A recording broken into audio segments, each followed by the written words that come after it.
You and I, we were made to connect. We were fashioned and purposed to form relationships with one another and to form community. Each of us have about 90 billion brain cells. They're called neurons, right? And so that's more than 10 times the number of people that actually live on the planet Earth.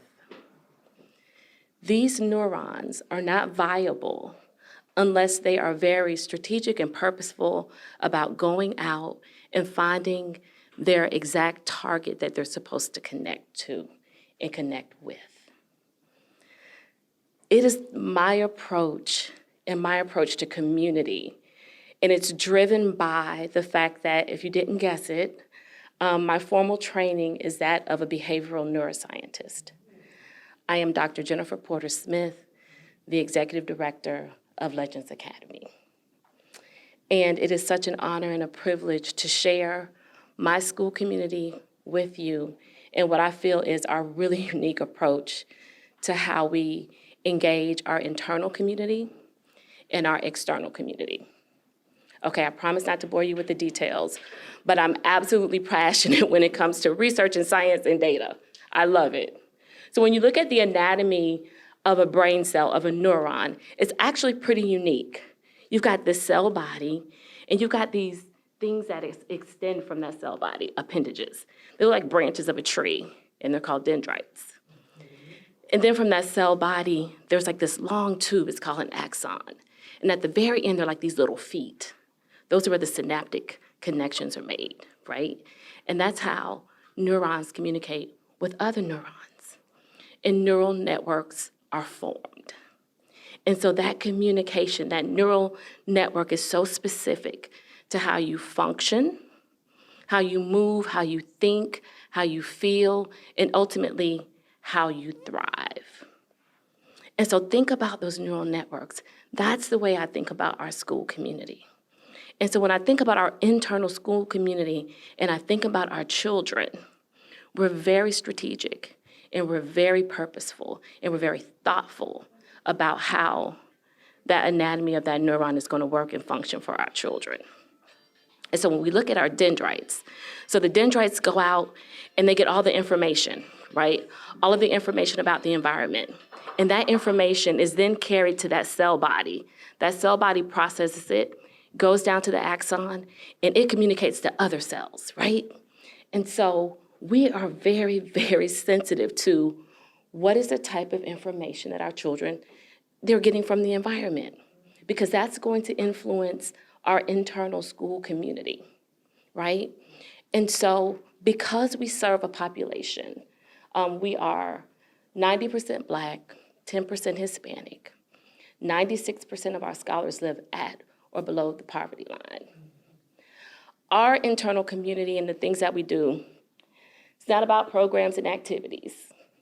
It is about creating a community that is active about dispelling myths about what Black and brown children can accomplish, negating the traumatic effects of poverty, breaking historical chains of racism and things that have marginalized my community that I serve. So that's what we do internally. So what in the world does that even look like, right? So first of all, we call our children scholars. We don't say students, we say scholars, because we want them to see themselves as intellectual human beings, and they develop themselves intellectually. Every morning, if you come to my school, we greet every single child. We say good morning. We might say sawubona. In response, they say, I say sawubona. Sawubona literally means I see you, but I see you.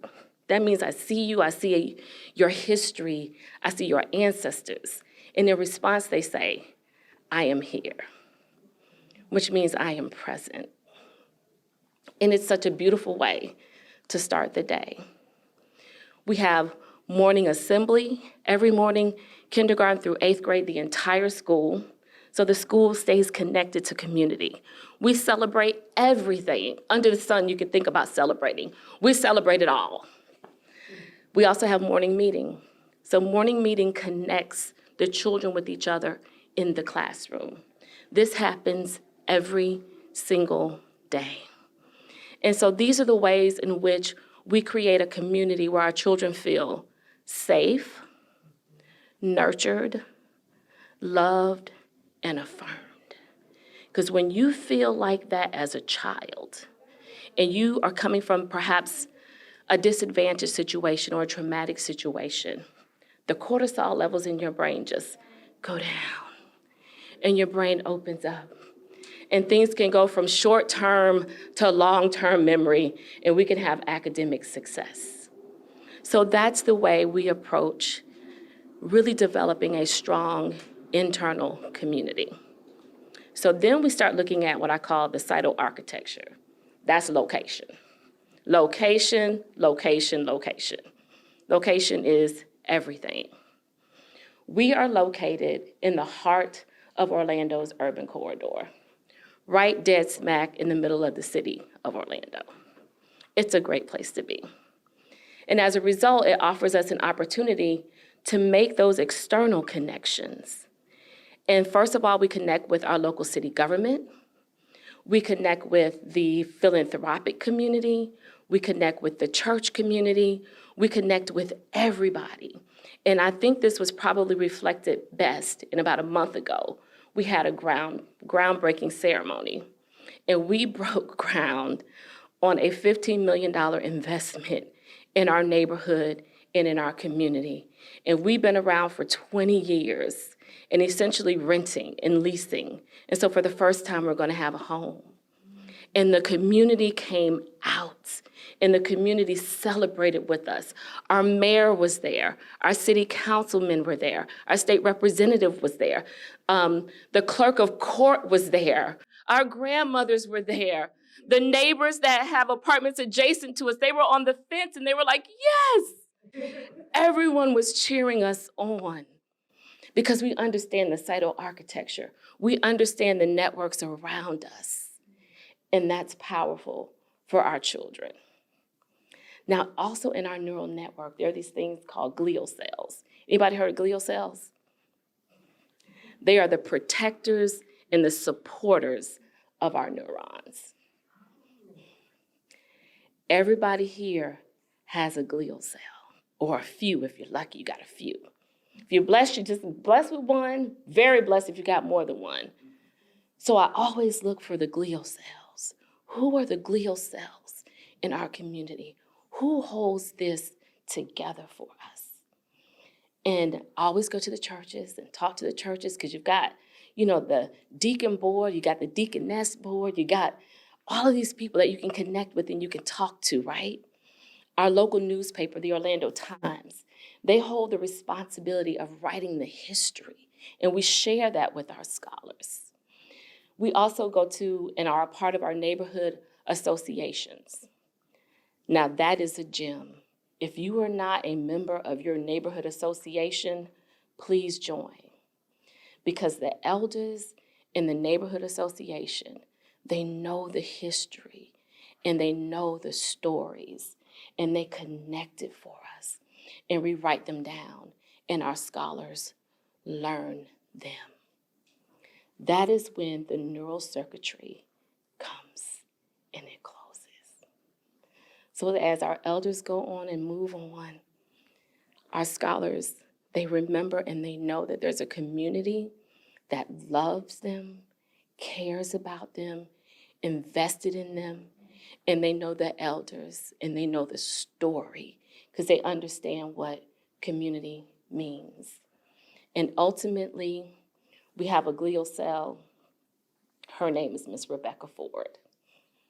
Our organization is named after her husband. He's gone on, but she sits on my board. She is our glial cell. She is our advocate. She is our supporter. And every year, our children tell the story of Mr. Napoleon Ford. He was a fierce advocate for civil rights and a wonderful educator. And so that's my little corner of the world, 32805. Love for you to come and see us. and connect my neural network with your neural network. Thank you.